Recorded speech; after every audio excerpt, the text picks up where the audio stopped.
Welcome, everyone, and thank you for joining us today for the much anticipated inHEART webinar to discuss advanced cardiac modeling to guide complex PVC procedures.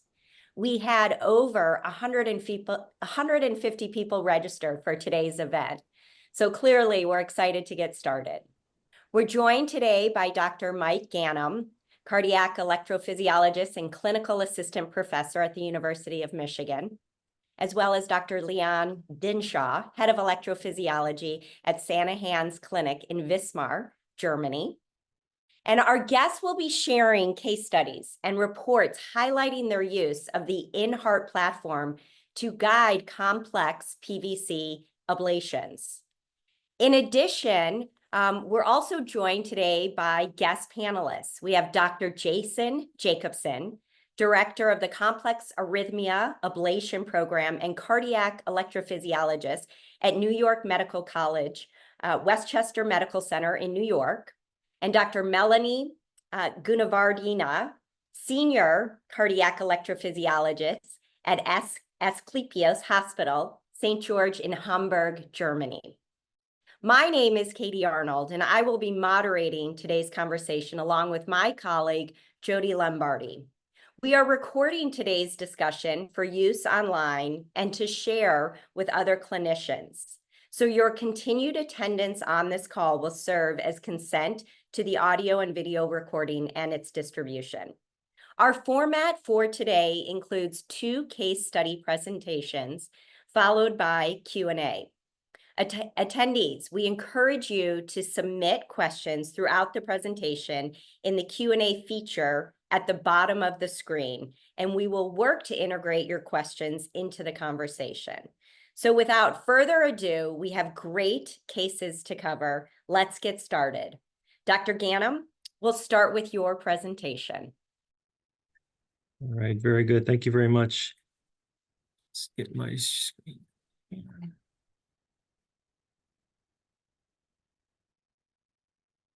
Now is my, We are seeing it. You're seeing this. Okay, very good. Looks good. Okay, great. Thank you very much. Let me just get one other thing. My apologies. Very good. Okay, well, thank you very much. I really appreciate the opportunity to speak today. We at Michigan have had really great experiences with the inHEART software, both from a clinical and a research perspective. I think certainly the benefits of using cardiac modeling for VT ablation is well established, but we found it to be a very useful tool for focal ventricular arrhythmias as well. So what I want to do today is review how we use the software specifically for PVC ablations and share some of our data. Here are my disclosures. So what we'll do today is review a case and discuss our procedural workflow for image integration during these procedures. And along the way, we'll discuss some of the data, looking at the use of cross-sectional imaging, specifically CMR, to help guide PVC ablation. So the case I want to share is that of a 61-year-old man with symptomatic PVCs picked up by his primary physician. He has several cardiac risk factors: vascular disease, hypertension, obesity, smoking, but no personal or family history of cardiovascular disease, and had a negative ischemic evaluation prior to the referral. Shown here is the long axis transthoracic ultrasound demonstrating normal chamber size, normal RV function, mild LV dysfunction without focal wall motion abnormalities, EF rated at 45 to 50% in the setting of very frequent PVCs, and his overall PVC burden was quite high at 30%. You can see the morphology here, this inferior leftward axis, left bundle branch morphology with this R wave, prominent R wave here in V1, and this early precordial transition. So we obtained a delayed enhancement cardiac MRI, and that confirmed many of the ultrasound findings, but also demonstrated this area of delayed enhancement in the basal segments consistent with intramural scarring. And you can see it demonstrated here also in the short axis view. So this is an interesting and perhaps unexpected finding. This is a patient with no known heart disease, no ischemia, an EF that's only mildly reduced and probably chalked up to the frequent PVCs, and a PVC with an outflow tract morphology. And I think in the past, we may have been tempted to describe this as an idiopathic outflow tract arrhythmia, but nevertheless, when we do imaging, we see this sizable intramural scar. So we published our experience in such patients. This is a series of 272 consecutive patients undergoing PVC ablation with what we call, we and others call an apparently normal heart. So this is people with no or only mildly impaired ejection fractions, no ischemia, no familial, cardiomyopathy. And in our group, you can see it's 50% men. The average ejection fraction was 52%, 20% PVC burden. We found that we can find cardiac scar in 25% of these patients, and sizable scarring too, the majority of which was intramural, most involving the basal segments, but multifocal scarring in a good portion of these patients. So understanding the presence and extent of scar has important procedural and long-term implications. And first of all, we were able to show that the area of scar co-localizes with the PVC site of origin in about 90% of patients. And the most notable discrepancies were those with epicardial arrhythmias and papillary muscle arrhythmias. And I suspect much of this might be due to the difficulties in getting high quality MRIs of the papillary muscles. And secondly, the presence of intramural scarring was strongly associated with an intramural site of origin. And this is key because, to my knowledge, there are no strongly validated EKG criteria for determining an intramural site of origin. But knowing this pre-procedurally can be very important for planning and patient counseling. And lastly, we see that patients with cardiac scar, even those with normal ejection fractions, are much more likely to have inducible VT during these PVC ablations. And the risk of that inducibility is directly related to the scar burden. So we'll come back to this concept a little bit later. So many of you are probably familiar with the inHEART interface, but briefly, we upload our patients' pre-procedure imaging, in this case, a CT and the MRI that we reviewed, and it's processed into these, really just beautiful models showing the cardiac chambers, vasculature, phrenic nerve, as well as the scar location and the various components of the scar. So we begin the procedure. In this case, we're using Cardo, and our workflow is to create this shell of the cardiac structures using the ICE interface that Cardo has. And to help register our inHEART images, we typically identify 3 landmarks, typically the ostium of the left main, the point along the mitral annulus, and the LV apex. We then import the images to our mapping system, and we can tag the similar landmarks on the imported shells. And you can see we typically get these very nice overlays with just a few millimeters of error between the two shells. So here's our mapping data, and shown here is activation mapping from the right ventricle, the coronary sinus. You can see that intramural scar overlaid here in blue, and this is LV endocardial activation mapping data. And when we look at, when we examine things closely, we see that, the near field EGMs are really quite poor, either just on time or maybe even a little bit late to the onset of the PVC. Within the coronary sinus system, some far field components are presystolic, but we have this R wave in the unipolar channel and poor pace maps, even at these early sites of activation. And this is consistent with an intramural outflow tract PVC. So we're unable to advance our ablation catheter into the anterior interventricular vein, but we are able to cannulate it with this 2 French mapping catheter, and you can see it being deployed here on fluoroscopy. And you can we eventually are able to get into a small perforating vein, and you can see that close proximity to the scar shown here in purple. So in the perforator vein, we see this is a spontaneous PVC, and we have our best activation, 35 milliseconds, better than any other chamber that we've seen. And with pace mapping from the catheter, we get these very nice pace maps consistent with the intramural site of origin. So this phenomenon sort of has been described before, the idea that there's preferential conduction within the outflow tract, meaning that the sites of earliest endocardial activation can be remote from the arrhythmia site of origin and ultimately the site of a successful ablation. And that's what we see here. So we initially tried ablating at these early endocardial sites, which was unsuccessful. But when we position our ablation catheter anatomically near to the site of origin on the mapping catheter, we were able to take care of this PVC. And we've published our experience with this as a series of 83 patients with basal intramural PVCs. And we find that if you cannot identify the true site of origin, you just ablate these breakout sites, you're successful 67% of the time. But if you take this approach of focusing on the site of origin, either by directly ablating within the coronary venous system and perforator veins, or but with this anatomic approach, then we have a much better success rate. And we've seen the importance of cardiac scar and PVC ablation procedures time and time again. This is from another series, 50 patients with parahiscine arrhythmias with and without cardiac scar. And we see a lot of the same lessons. Patients with intramural scar have more complex procedures. They require more extensive mapping and ablation in the LV, the RV, the cusps, and even the region of the slow pathways. Excuse me, the slow pathway.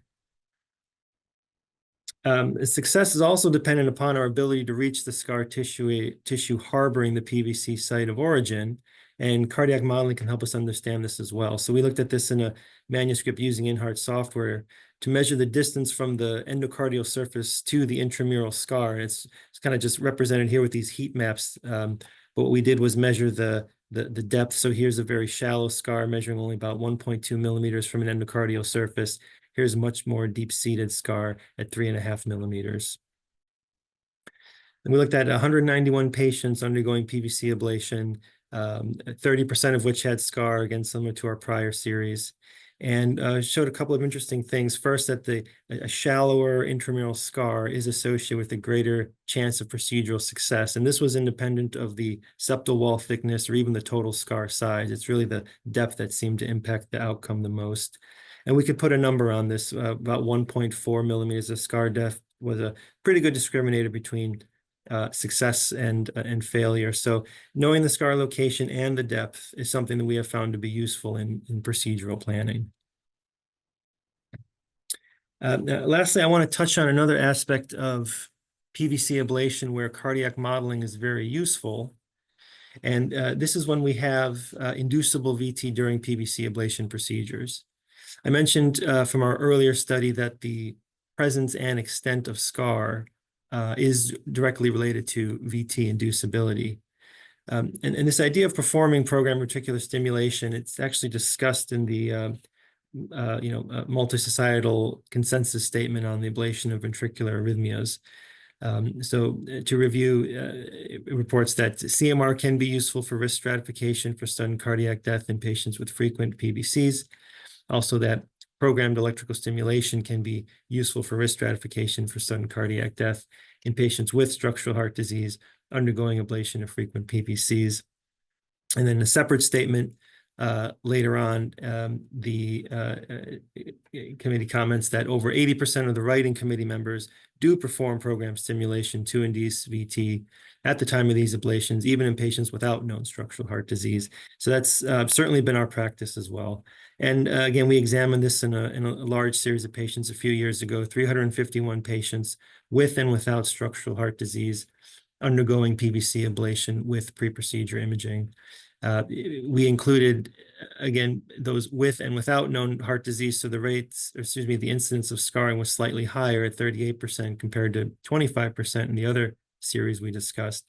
But we found that 5% of patients will have inducible VT, all of whom have scar, and a sizable percentage of these patients actually have normal ejection fraction.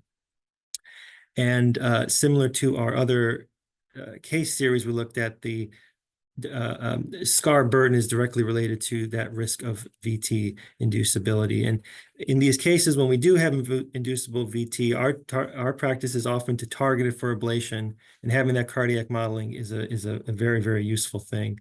So I'll just briefly discuss the quick case of that. This is a patient with frequent PVCs, normal ejection fraction, who underwent pre-procedure imaging prior to a PVC ablation. And the short axis MRI images are shown here. You can see this, again, this intramural scarring. Now, interestingly, the clinical read from our radiology colleagues was non-specific insertion point scarring. But when we looked at it ourselves and sent it off for processing, we can see that this is really quite a complex scar, patchy with intramural components. And this is the mapping data from the procedure where we were able to induce this superior right bundle branch VT. And we were unable to identify early or certainly, mid-diastolic potentials anywhere, and it had poor pace map throughout the ventricle. And with pacing, we repeatedly saw this pattern of kind of wobble and irregularities in the return cycle length and really poor matching morphologies, more consistent with overdrive suppression and resumption rather than entrainment. And we were able to, quickly determine this was a focal intramural VT from the region of this complex scar and quickly ablated it. So again, knowing the scar burden, knowing that there's an intramural scar helped us to have a better conversation with the patient about the procedure and helped us to quickly identify the appropriate ablation approach. So to close, some of the lessons we've learned by routinely incorporating imaging and modeling into our PVC ablation procedures that I want to leave you with. CMR scar is frequently encountered in patients undergoing PVC ablation, including those with no apparent structural heart disease. The arrhythmia site of origin co-localizes with that scar in the majority of patients. Intramural scarring is very strongly associated with the presence of intramural PVCs. And the presence and extent of scar is directly related to the inducibility of VT during PVC ablations. And with that, I'll wrap up and happy to take any questions. Thank you, Dr. Ghannam. I'll open the questions up first to our panelists. We do have a few questions that came in from the attendees. We'll ask those in just a moment, but attendees, please feel free to continue to send your questions in through the Q&A feature. So panelists, I'll open it to you. Go ahead. Thank you very much. Jason, do you want to start? If not, I'll have a question. Go ahead. I have some too, so why don't you start? Okay, thank you very much. First of all, Michael, thank you for this wonderful presentation. I really enjoyed it. And the first question I have is, do you prefer using MRI so you can get the LGE, or do you also perform CT? Because we now know with the new inHEART software that we can also see endoepicardial scars in the CT image that they give us afterwards, the reconstruction. You showed us a lot of MRI data, so I was curious about that. Yeah, thank you very much. Yeah, we certainly, late enhanced CT has been shown to identify scar as well. Just as an institution, we just do much better with MRI. So that's sort of our preference, but I know that can be very useful too. We find the CT is very useful because that very high resolution really helps to align the maps very well. We can often see the tributaries of the coronary venous system. We can visualize large perforator veins. So there is, we often will get those as well. But in terms of scar identification, institutionally, we've had much better luck with the MRIs. Mike, again, great presentation, really interesting work. Kind of curious about the VTs that were induced in these patients with scar and PVCs. Were the VTs essentially mapped to the same, plus or minus a few millimeters site of origin as the PVCs? Or did you see, due to the complexity of these scars, did you see multiple areas that might be targeted for ablation? Yeah, it's kind of a mixed bag. Again, these are, we kind of include all comers. Certainly patients with small focal scars, we see those VTs coming from there. But in patients with scar involving multiple segments, it's kind of, certainly can see it outside of the clinical VT focus. Is the morphology of the VT similar to the morphology of the PVCs, or do they differ more? It's typically similar. And again, a lot of it, as we know, the rate of these arrhythmias impacts the morphology a little bit. So some of it can probably be attributed to that. But we often do see critical VT circuits near these sites of clinical PVCs, certainly. Right. Maybe one other question. Sorry. Go ahead. No, go right ahead. One other question I had regarding your case and the intramural scar. We know that very nice how you used that two French catheter to find that intramural space in the vein and the site of origin. But I was wondering, because we also have the feature to show the coronary arteries and the phrenic nerve. Is that something you also look in when you do the integration? Just because sometimes it can be difficult to ablate there when we're close to the coronaries, especially in the LV summit region. So what's your take on that? Yeah, we certainly we find that for epicardial procedures, knowing the course of the phrenic, knowing the course of the coronaries is key. We will often still perform angiography and will perform pacing, because even if we're very aligned, there is some error. And in those cases, when you're close to the arteries, close to the phrenic nerve, every millimeter counts. So we will still look and just confirm that we like our registration, and that helps us. We haven't, I think for these summit PVCs, it's so close to that basal epicardial fat pad and within the AIV, that fat pad that runs there.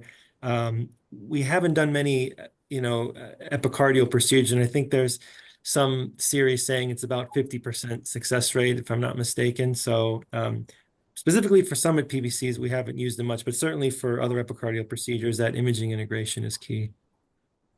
I have a question regarding some of the data you've mentioned regarding the scar depth and success rate and pace maps and such. Have you looked at the scar depth and the need for using alternative techniques such as bipolar ablation or vein of Marshall, or not vein of Marshall, but venous alcohol, things like that?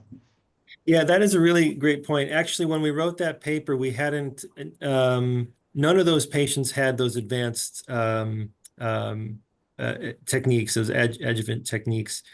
But certainly, I think those failures would be great candidates for it. So that would be something to look at, certainly.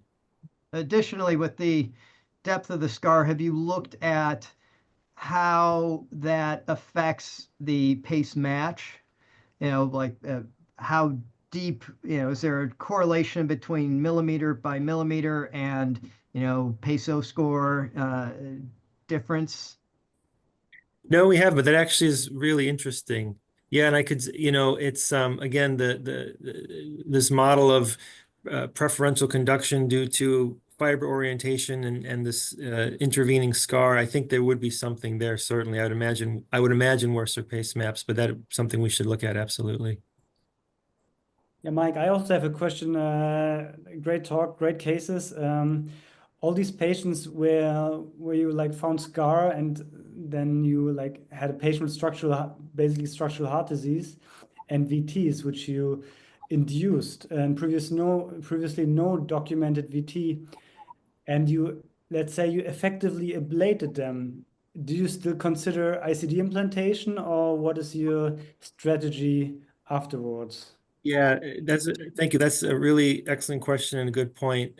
We offer these patients defibrillators, and most of these patients in our series did get defibrillators, and we published the long-term follow-up, and 60 to 70% of them have real VT down the road. So, Okay. so I don't think this is we consider this a real thing. We've done other series where we've put loop recorders in these patients, similar patients, not quite with PVCs, but with NSVT and who haven't gone for ablation, but who we're tracking longitudinally. And there too, the presence of scar, really, 50% of these patients will have real VT down the road. So it's been our practice to discuss that with them and offer them a defibrillator. I maybe have one more practical question, because I mean, it's very nice to have that imaging with for those patients, but we know that with high PVC burden, imaging is kind of difficult sometimes. And you showed how accurate your whole reconstruction is, like 2 millimeters. Do you have a tip for our listeners? How can we achieve such great MRIs in patients with high PVC burden? Or is that just like, because you have this large series, did you have any problems with that? No, I think, yeah, imaging is a challenge, and it's, it's a better question for a radiologist. I'm sorry, I don't have a great answer. I I have think a in great general, answer. I think Mike have great radiologists, because if you don't have great radiologists, I totally agree, it's a big problem. And if you, especially if you have a patient with so frequent PVCs, every second one, and you don't get a good tracking of these PVCs for the imaging CT or MRI, the imaging is, as you said, not good enough. Personally, because I don't have these great radiologists, I really give them sometimes such achmalin before the imaging, because I will talk a little bit now about pupillary muscles, and if you don't have a good imaging, you can forget the information you want to get out of this picture. And I also think then sometimes I don't dare to trust the scar described or trust the anatomy described. So this is, I think, a real problem.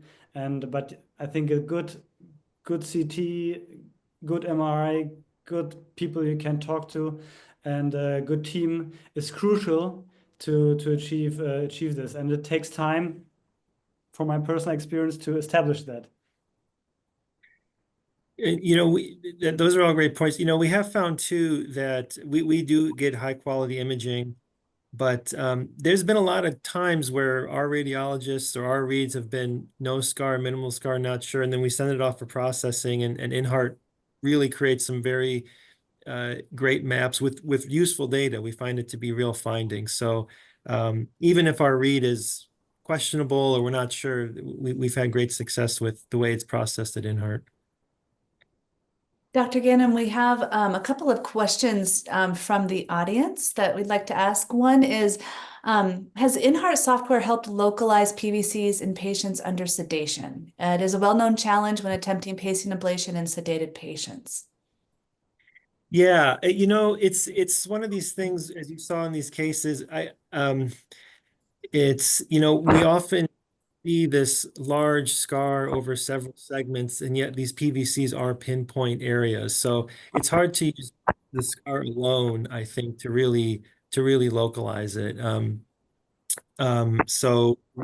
And we haven't explored strategies of, substrate modification of the scar, but I guess you could consider that. But yeah, it hasn't helped with that challenge, unfortunately. Good. Let's see. So another question, kind of, what do you see as some of the challenges or limitations when using the inHEART software to localize the PVCs? Well, I mean, I think it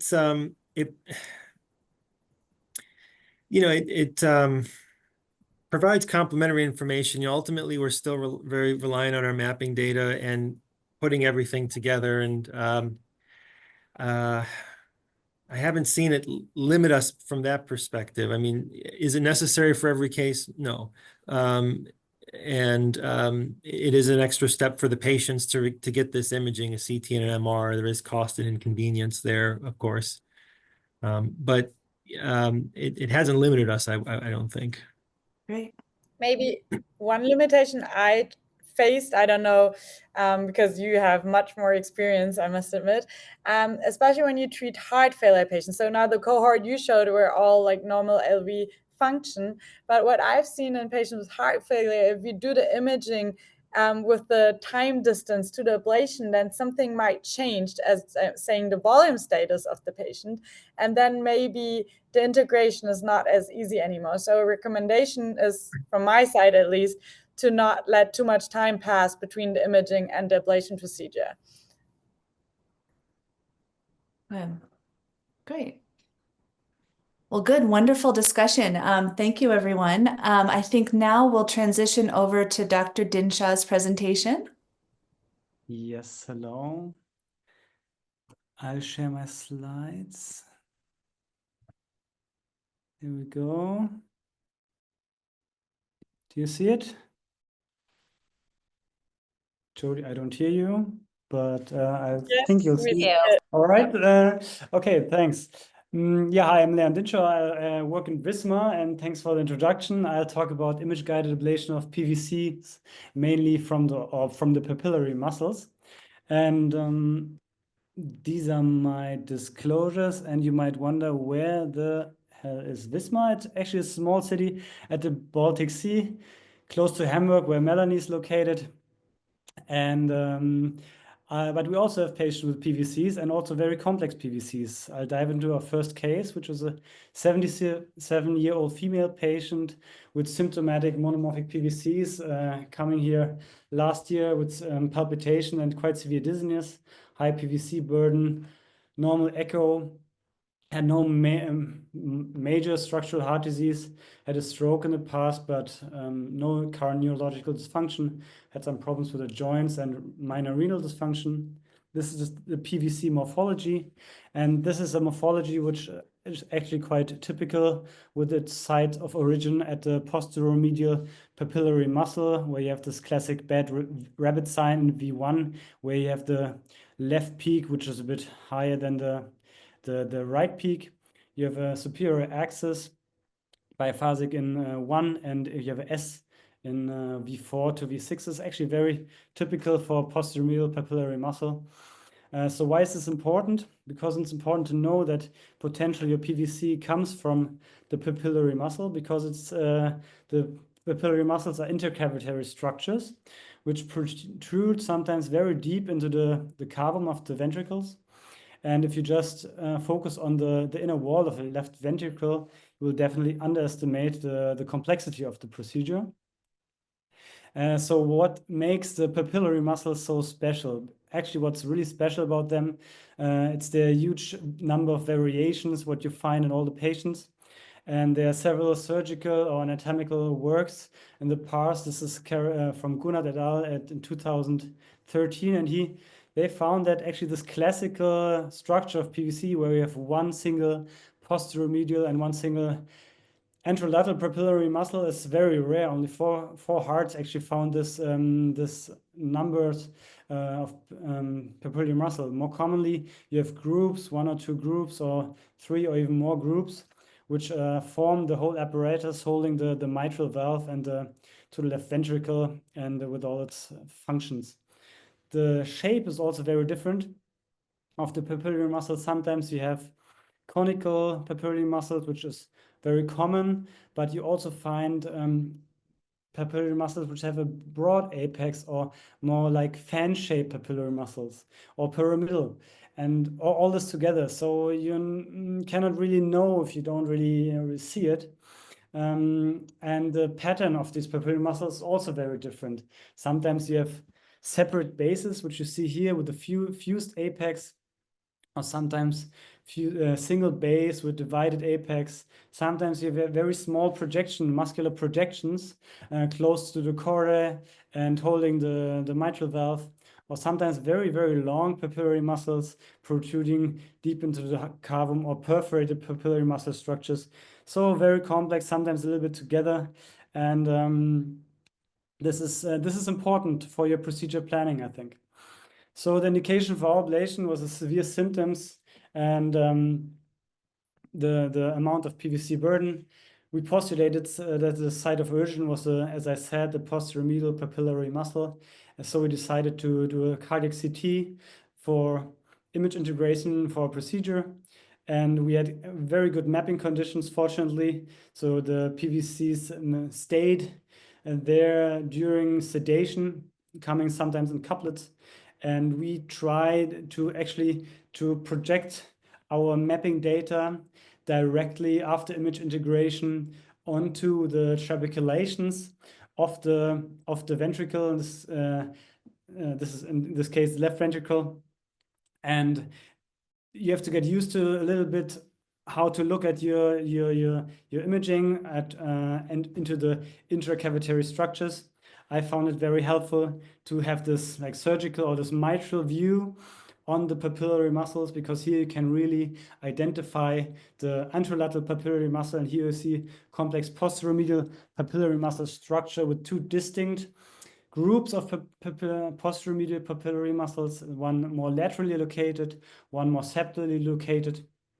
And our site of earliest activations of our PVC was this apical, the apical side of the septally located posteromedial medial papillary muscle with the earliest activation of -17.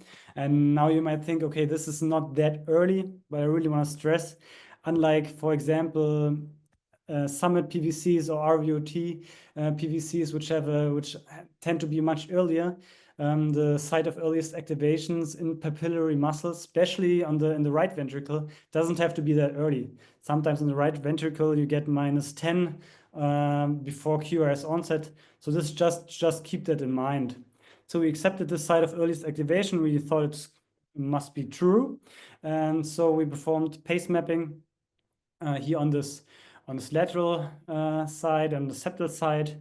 Here we found some muscular structures. This is the area where we actually found electrical signal, which was the earliest. So we paced in this area, and here the green spot had actually a very good correlation, which you can see here in V4, V3 has a very good correlation. And if you see the inferior leads as well, as compared to the orange point where you don't have such a good correlation. Like maybe a direct correlation, you can see. So what we did, we ablated there, and we're quite happy. This actually eliminated the PVC also during long-term follow-up. She just came back, she has no more PVCs. So this worked quite well. So do you actually need it? I'm not so sure, maybe not, but this is my approach. And here, for example, there's an excellent work of Lin et al. From Sanjay Dixit's group and also from Dr. Machalski's group. And they actually did a lot of PVC ablation from the papillary muscle areas. They used intracardiac echocardiography to segment the papillary muscles. They divided into one anterolateral and one posteromedial papillary muscle, and found that the site of origin is mostly either at the apex or at the base of the papillary muscles. And they had excellent results. They had acute success was almost 100%. Also during long-term follow-up, almost 90% of patients were free of relevant PVC numbers. And but I want to say these are complex procedures, almost 4 hours ablation procedure time, and also a few patients needed adjuvant cryotherapy to achieve these really excellent results. This is a great approach and works very well. I would just want to stress that anatomical variations should always be minded, especially when it doesn't work so well in the first 1 or 2 hours of the procedure. So the second case is a 60-year-old female patient, palpitations, dyspnea. Again, had PVCs, monomorphic PVCs with a high burden, 25%, at mildly reduced ejection fraction, no valvular dysfunction, no coronary artery disease, asthma, and history of pulmonary tuberculosis. This is the PVC morphology, and you see that it looks very similar to our first PVC. And so again, we expected it to come from the posteromedial papillary muscle region. And but when as I heard the question before, this is very typical. Also, patients with PVCs from the papillary muscle, when they get a little sedation, we tend to, at least for mapping, just give a little bit of propofol. But there was not a single PVC after sedation. And also light sedation in this case was not possible because the patient was very agitated when waking up. And also any type of medication didn't give us more PVCs. We had image integration because our expectation was papillary muscle region. So my strategy is usually I I mark the coronary crust, the NCC, RCC, LCC, and the left ventricular apex. I tend not to map the whole aortic arch, because you just have to know, at least in my institution, our patients, they put their arm behind the head when doing the CT, and when they are at the ablation table, the arms are on the side of the patient.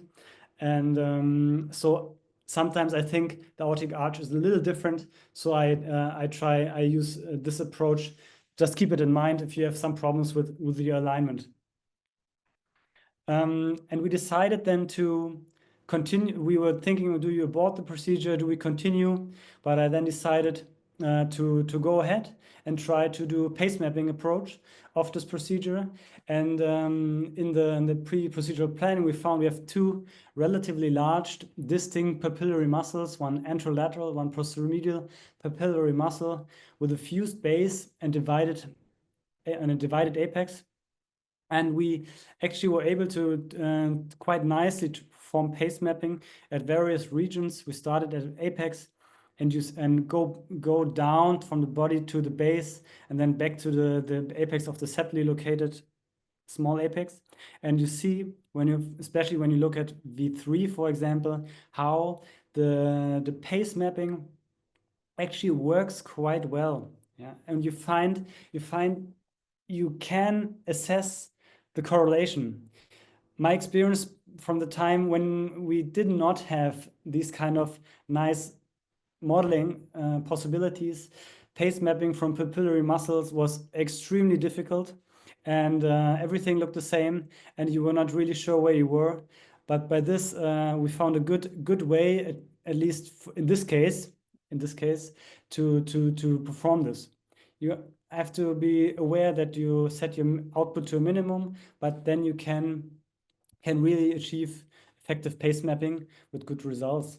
We went under the papillary muscle. The base was a little bit better, but we did many paced beats, and we were able to, we projected our correlation map onto the trabecular of the papillary muscle, of this posteromedial papillary muscle. We found that on the lateral, more basally located side, the correlation was the best. And eventually we did quite selective ablation in this region. And but fortunately, and a little bit unexpected, this patient was perfectly without any PVCs, also 6 and 9 months after the ablation. So why is this important? Why is it important to have a good preparation for your case?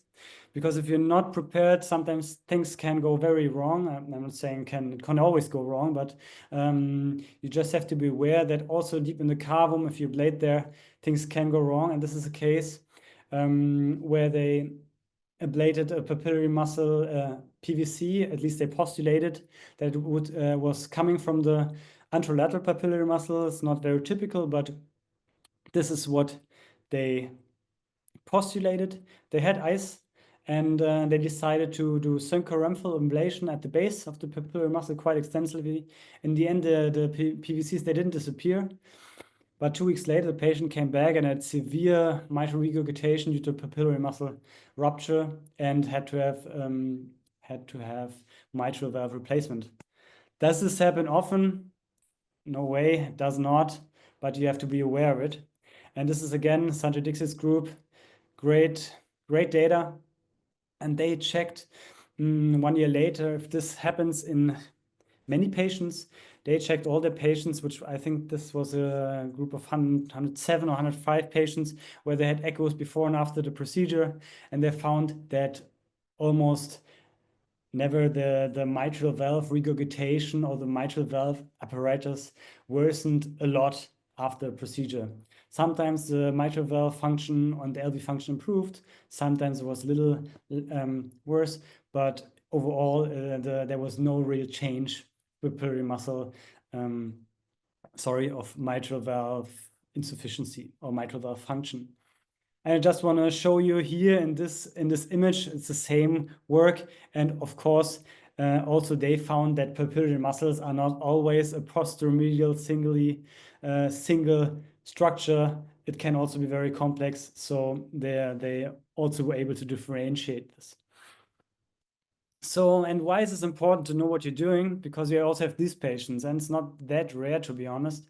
So it was a 23-year-old female patient with very symptomatic PVCs. Burden was not so that much, but 14% is not nothing. Normal LV function, no valvular dysfunction, did a cardio MRI with no signs of structural heart disease, no medication, no past medical history. This is the PVC morphology. Here during daytime, she had a lot. And sometimes it's very difficult from the ECG to differentiate. Do you have in your patient without structural heart disease is now either PVC or is it more base of mitral valve annulus? But I sort of postulated that it comes from the anterolateral papillary muscle, because you also have some slight change here in QRS morphology. And so we did MRI. We used MRI for our ablation. We found, again, totally different structures, right? You have a very large and very long anterolateral papillary muscles with some muscular structures which are shown here. So you're not sure, is it really there? Is it not there? At least MRI for me looks very different as compared to CT. And so you really have to be sure if what you are given is the reality. And sometimes it works well, sometimes it doesn't work so well. I try to be on my papillary muscle. I try to go back and to pull my catheter back and to see what's happening. And if it happens, I go back and I'm at the apex and my catheter drops if I pull further back. And if this happens, what I expected to do, I am more confident that actually I'm at the right spot. We ablated the site of earliest activation, which was more laterally located. That is laterally located apex of the anterolateral papillary muscle, and this was also very effective, fortunately, for this patient. And so we're quite happy, obviously. Summarizing, ablation from PVCs from the papillary muscle is often very complex and can involve long procedures. And image integration really enables you to get a detailed visualization of very variable intercavitary structures. And this allows you precise and ablation strategies and to achieve good results. And proper alignment, as always, is really crucial of imaging, of this image integration, and anatomical verification is relevant to get optimal results. But with these techniques, I find it safe and effective for ablation in the majority of patients. Thank you for your attention. Thank you, Dr. Dinshaw. Panelists, I will open it up to you and your questions. Attendees, please feel free to continue to submit your questions and we will weave those in. Melanie, do you mind if I start? No, you go ahead. I started last time, please. All right. Leon, great discussion. Again, two great discussions and presentations. But I have a practical question. I think, we all have gone after these papillary muscle PVCs and utilizing, pre-procedural imaging.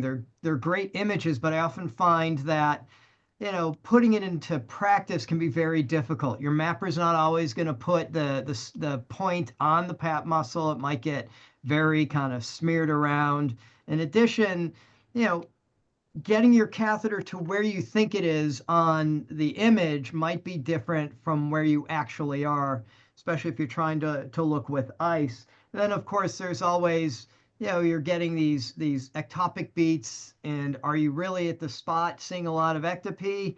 Are these bump maps as good as pace maps? I mean, I think it's great to be able to utilize these technologies and these images, but I think this is part of why it's so long. What do you do to try to streamline your process so these almost uncontrollable variables are a little bit more reined in?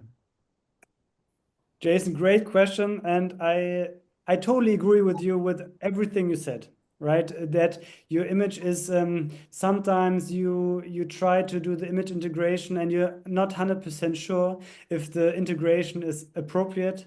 And if you're really at the spot where the image is show you where showing you what is there. And sometimes you get very annoying surprises that it was not exactly what you expected it for like 1 hour, and you have to somehow start again. But right, my perspective is that you really, I think the other way is even worse. If you don't have ice, right? If you don't have and I think you get very stressful because you don't have a reference, and at least this gives you a reference. Maybe even if you're not at the exact position, like in the last case where you expect you to be, at least you have a better reference in the cavum, right?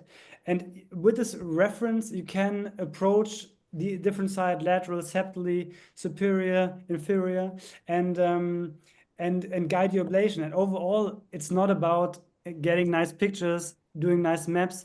It's about treating your patient safely and effectively. And if then the map shows me a different point and the patient's, let's say, not cured, but treated good, I'm happy, right? And we have all kinds of different technologies, cryo, ice, and you have to have your approach. It took me a while to use this approach into clinical practice, right? In a university hospital, you have excellent radiologists, excellent material. In smaller hospitals, we are a teaching hospital, not a big hospital, but you need to get your team together, implementing all this. And if you treat your patients well, that's all I want. And but I totally agree. Sometimes you have the inHEART model, and you say, okay, I'm not so sure what it's showing me. Thanks. Thank you, Leon, for this really, really nice presentation and those fantastic cases.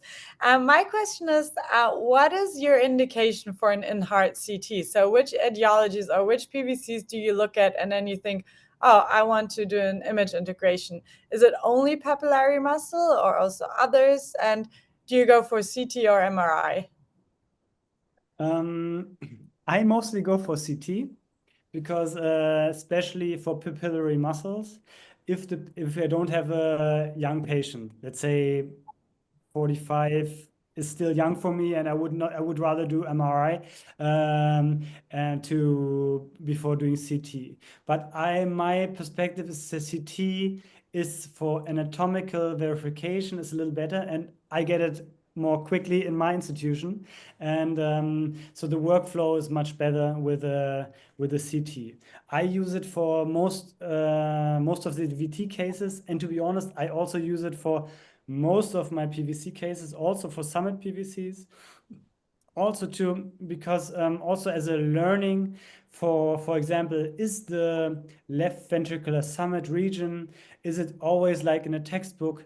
Do you have some like variations of your coronaries? Is there variation which tend to have more scarring at one point or the other?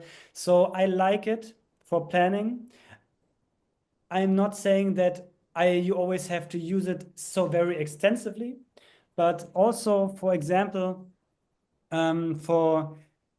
this is what also Michael showed in his first case at a summit PVCs. The early exit site was the right ventricular outflow tract, right?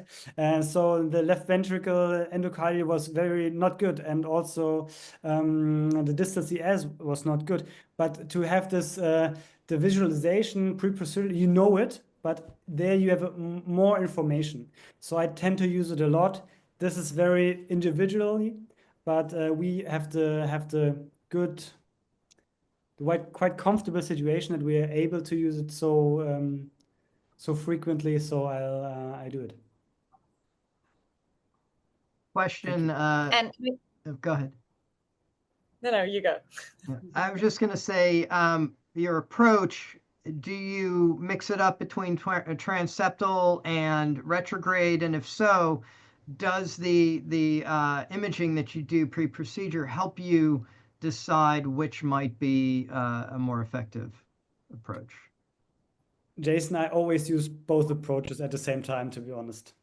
I always, because I always I do most of my things transeptally when I do the ablation, but for the image integration, I always go into the aorta. And